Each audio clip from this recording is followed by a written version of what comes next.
لي صدري ويسر لي أمري واحلل عقدة من لساني يفقهوا قولي. أحمد رب الله خير مالك مصليا على النبي المصطفى وآله المستكملين الشرفاء. أما بعد فأعوذ بالله من الشيطان الرجيم. بسم الله الرحمن الرحيم. إن الله وملائكته يصلون على النبي يا أيها الذين آمنوا صلوا عليه وسلموا تسليما. اللهم صل على سيدنا ومولانا محمد وبارك وسلم صلاة وسلاما عليك يا سيدي يا رسول الله صلى الله تعالى عليه وسلم. الحمدللہ اللہ رب العزت کے فضل و کرم سے درس قرآن کی اس خوبصورت پر رونق بابرکت اور روحانی نشست میں ہم تمام کو شرکت کی سعادت مل رہی ہے. اللہ رب العزت کی بارگاہ میں دعا ہے کہ اللہ تبارک و تعالی ہم تمام کی حاضری کو اپنی بارگاہ میں قبول و منظور فرمائے. یقیناً آج کی یہ چوتھی نشست ہے. گزشتہ دو نشستوں میں اعوذ باللہ من الشیطان الرجیم کی تشریح، اس کی وضاحت اور اس کے بعد بسم اللہ الرحمن الرحیم کی تفسیر ہم تمام حضرات نے سماعت کی. آج سورہ فاتحہ کی ابتدا ہونی ہے. اس سے پہلے سورہ فاتحہ کی ابتدا سے پہلے جب آپ بسم اللہ کے بعد قرآن پاک کا آغاز کرتے ہیں تو آپ نے دیکھا ہوگا کہ ابتدا میں یہ لکھا ہوتا ہے کہ یہ سورت مکی ہے یا یہ سورت مدنی ہے. تو ایک تو اس حوالے سے گفتگو ہوگی یہ مکی اور مدنی صورتوں کا مطلب کیا ہوتا ہے، اور اس کے بعد مختصراً سورہ فاتحہ کی فضیلت اور سورہ فاتحہ کے علاوہ کیا اور بھی سورت کے نام ہیں، اگر ہیں تو کیوں ہیں، اس حوالے سے گفتگو ہوگی. اللہ تبارک و تعالیٰ کی بارگاہ میں دعا ہے کہ اللہ تبارک و تعالیٰ ہم تمام کو قرآن مجید کے اسرار و رموز کو سمجھنے کی توفیق و رفیق عطا فرمائے. گفتگو سے قبل المنہج السبی کے اندر ایک حکایت نقل کی گئی ہے اور بڑی بہترین حکایت ہے. حکایت یہ ہے حکیہ عن الامام احمد بن حنبل. یہ حکایت امام احمد بن حنبل رضی اللہ تعالی عنہ کی ہے. یہ وہ امام ہیں کہ جب ان کے بھائی اپنے دور میں چیف جسٹس لگے، قاضی وقت ہوئے، تو انہوں نے منع کر دیا. منع کیا کیا؟ آپ نے ایک پیغام بھجوایا اور کہا کہ بھائی جان اب ہمارے گھر پر کھانا وغیرہ نہ بھیجا کریں. تو ان کے بھائی کو بڑا تعجب ہوا کہ آخر منع کرنے کی وجہ کیا ہے. کہا بات یہ ہے کہ آپ قاضی وقت لگ گئے ہیں، اب مجھے تھوڑا شک ہے کہ جو لقمہ آپ میرے گھر میں بھیجیں گے خالصتاً اس کے اندر تقویٰ ہوگا یا نہیں ہوگا، اور اگر میں اس کو کھا لوں تو کہیں ایسا نہ ہو کہ میری نیکیاں ضائع ہو جائیں. تو اسی لیے آپ نے منع کر دیا. تو ان کے تقوی میں امت میں کسی کو شک نہیں ہے. کسی بھی مسلک کسی بھی فرقے کا جو ہے وہ عالم دین ہو، ان کا جو تقوی ہے یہ سب کے نزدیک مسلمہ ہے.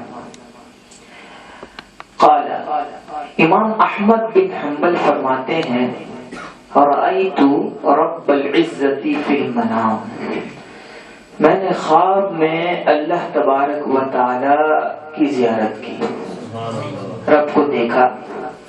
فقلت، جب میں نے خواب میں رب کو دیکھا تو میں نے اللہ کی بارگاہ میں عرض کیا یا رب ما افضل ما تقرب به المتقربون الیک، مولا جو لوگ تیرا قرب پاتے ہیں، تیرے نزدیک پہنچ جاتے ہیں، تو سب سے زیادہ افضل طریقہ تیرا قرب پانے کا وہ کیا ہے؟ قال امام احمد بن حنبل نے فرمایا کہ اللہ تبارک و تعالی نے ارشاد فرمایا بکلامی، میرے کلام کے ذریعے سے تم مجھ تک پہنچ جاؤ گے. یہ سب سے افضل طریقہ مجھ تک پہنچنے کا ہے، اور میرے کلام سے مراد قرآن ہے، کتاب اللہ ہے. فقلت، امام احمد بن حنبل کہنے لگے پھر میں نے سوال یہ کیا بفہم او بغیر فہم، کہ مولا اگر کوئی تیرا کلام تو پڑھ رہا ہو لیکن اس کو پتہ نہیں اس کا مطلب کیا ہے، اس کی تشریح کیا ہے، اس کی تفسیر کیا ہے، بس ویسے ہی قرآن پڑھ رہا ہے، تو کیا ویسے بھی اگر کوئی قرآن پڑھے تو اسے بھی تو اپنا قرب عطا فرمائے گا، یا اس کو عطا فرمائے گا جو قرآن کو معانی سمیت پڑھے، اس کی تفسیر کے ساتھ پڑھے؟ تو امام احمد بن حنبل کہتے ہیں رب نے فرمایا بفہم او بغیر فہم، سمجھ کر پڑھے بغیر سمجھ کر پڑھے، جو بھی قرآن پڑھے گا اس کو میں اپنا قرب عطا فرماؤں گا. تو یقیناً یہ ایک بڑی سعادت کی بات ہے کہ قرآن مجید اگر کوئی سمجھ کر پڑھ لے تو زیادہ فضیلت ہے. اب قرآن مجید فرقان حمید کے اندر سورتوں کی ابتدا میں جو مکی اور مدنی لکھا ہوتا ہے، اس حوالے سے تھوڑی سی وضاحت میں آپ کے سامنے کر دوں. قرآن جب نازل ہوا تو کہاں کہاں نازل ہوا، پہلے یہ سماعت کر لیں. امام جلال الدین سیوطی نے اپنی کتاب الاتقان کے اندر لکھا، اور یہ بات انہوں نے نقل کی حضرت ابو القاسم حسن بن محمد بن حبیب النیسابوری، انہوں نے اپنی کتاب التنبیہ علی فضل علوم القرآن کے اندر یہ بات لکھی. بات کیا ہے؟ سب سے پہلا کہتے ہیں ترتیب ما نزل بمکہ والمدینہ، ایک جو قرآن نازل ہوا وہ مکے میں ہوا اور مدینے میں ہوا. دوسرے نمبر پر فرمایا وما نزل وحکمہ مدنی، بمکہ وحکمہ مدنی. دوسرے نمبر پر قرآن تو نازل مکے میں ہوا لیکن اس کا جو حکم ہے وہ مدنی ہے. تیسرے نمبر پر مدینے میں نازل ہوا لیکن حکم اس کا مکی ہے، اس کے اپوزٹ. چوتھے نمبر پر نازل مکے میں ہوا لیکن اہل مدینہ کے بارے میں نازل ہوا. اس کے بعد اسی طریقے سے نازل مدینے میں ہوا لیکن اہل مکہ کے بارے میں نازل ہوا. کچھ وہ صورتیں ہیں کہ مکی اور مدنی دونوں کے نزول کے اندر مشابہت ہے، اور کچھ وہ صورتیں ہیں کہ مدنی اور مکی ان دونوں کے نزول میں مشابہت ہے. اچھا، کچھ وہ ہیں جو جحفہ کے مقام پر اللہ تبارک و تعالی نے آیتیں نازل فرمائی. کچھ وہ آیتیں ہیں جو بیت المقدس میں، جیسے بعض حدیثوں میں آیا لفظ شام، تو وہاں پر لفظ شام سے مراد بیت المقدس ہے.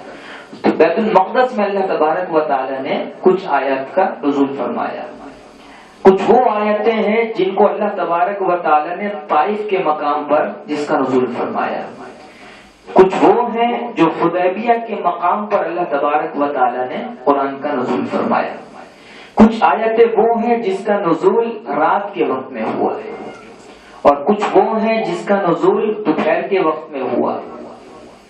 اسی طریقے سے کچھ وہ آیتیں ہیں جس کا نزول شام کے وقت میں ہوا. تو جتنی بھی آیات ہیں وہ مدنی صورتیں ہوں یا مکی صورتیں ہوں، اور کچھ وہ ہیں جو مکے سے مدینے کی طرف جب آپ علیہ الصلوۃ والسلام جا رہے تھے تو راستے میں وہ آیت نازل ہوئی، اور کچھ وہ ہیں جو آپ مدینے سے مکے کی طرف آ رہے تھے وہاں پر نازل ہوئی، اور کچھ وہ آیتیں ہیں جو حبشہ کی سرزمین پر آیت مبارکہ کا نزول ہوا، اور کچھ وہ آیتیں ہیں جو مجملاً اللہ تبارک و تعالی نے نازل فرمائی، یعنی اس میں وضاحت اور تفصیل نہیں ہے. اور کچھ ایسی آیات قرآن کے اندر آپ کو ملے گی جو بالکل وضاحت کے ساتھ لمبی لمبی آیات، ایک ایک چیز کی وضاحت ہو رہی ہے، وضاحت کے ساتھ اللہ تبارک و تعالی نے جو ہے وہ نازل فرمائی.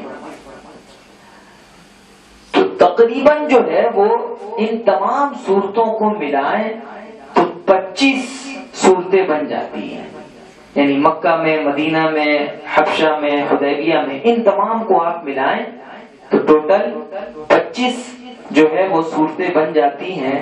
یہی وجہ ہے کہ مفسرین نے لکھا کہ یہ مکی ہے، بعض نے لکھا نہیں یہ مکی نہیں مدنی ہے، تو اختلاف سمجھ میں آ گیا ہوگا. پھر بعض لوگوں نے یہ لکھا کہ نہیں یہ سورت تو مکی ہے لیکن اس کے اندر فلاں فلاں آیات مدنی ہے، اور بعض نے لکھا یہ سورت مدنی ہے لیکن اس کے اندر فلاں فلاں آیات مکی ہے. تو اختلاف کی وجہ آپ سمجھ رہے ہیں کہ ایسا نہیں ہے کہ پورا قرآن یا تو صرف مدینے کی حدود میں نازل ہوا ہے یا مکے کی حدود میں. حدود سارے